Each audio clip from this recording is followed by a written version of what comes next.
से जीत सके। ऑलराइट मनोज यादव जी, अब तक के जितने डेटा आए हैं उस डेटा में ये बात है कि नुकसान बहुत ज्यादा इंडिया ब्लॉक को है, बीजेपी बहुमत के साथ सरकार बना रही।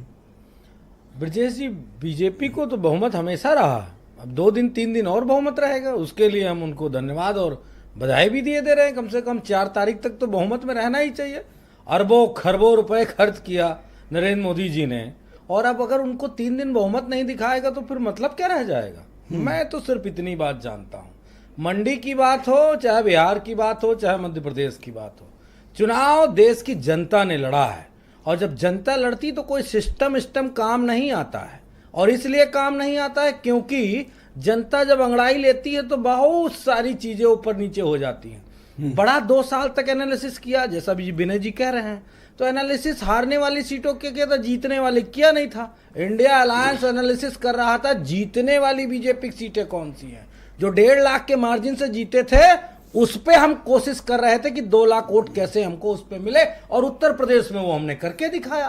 अच्छा, आसाम का भी डेटा आ गया है टुडेज चाणक्य का, वहां भी बीजेपी बता रहे हैं स्वीप कर रही है, 12 सीटें जीत सकती है +-2, कांग्रेस 1 सीट मिल सकती है +-, और अदर्स को भी 1 सीट जा सकती है। और मोदी जी प्रचार करने नहीं गए, ना मणिपुर गए, ना पूर्वोत्तर के राज्यों में गए, और जीत तो रहे हैं, डेटा तो इसीलिए मैंने बधाई दी। टुडे चाणक्य को भी बहुत बधाई आपके चैनल की तरफ से और मेरी तरफ से भी। 3 दिन कम से कम बीजेपी के लोगों को सुकून तो मिलना चाहिए, क्योंकि सारा सुकून तो 4 जून के बाद छिन जाएगा। और किसको मिलेगा? 4 जून देश को मिलेगा सुकून बीजेपी से। ये जनता ने नारा बनाया था और इसी नारे के आधार पे चल रहे हैं। मैं बड़ा हतप्रभ हूं कि दिल्ली में 6 सीटें जीत लोगे। अरे कैसे जीत लोगे? 7 में 6। हाँ 7 में कैसे जीत लोगे? जीतने जनता अब ऐसे ही जैसे अभी यूपी का डेटा आएगा। अच्छा, तो यूपी का अभी नहीं आया, मैं बता दे रहा हूँ।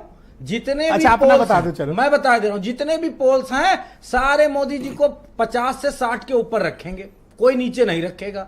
लेकिन जस्ट उलट है, जस्ट उलट।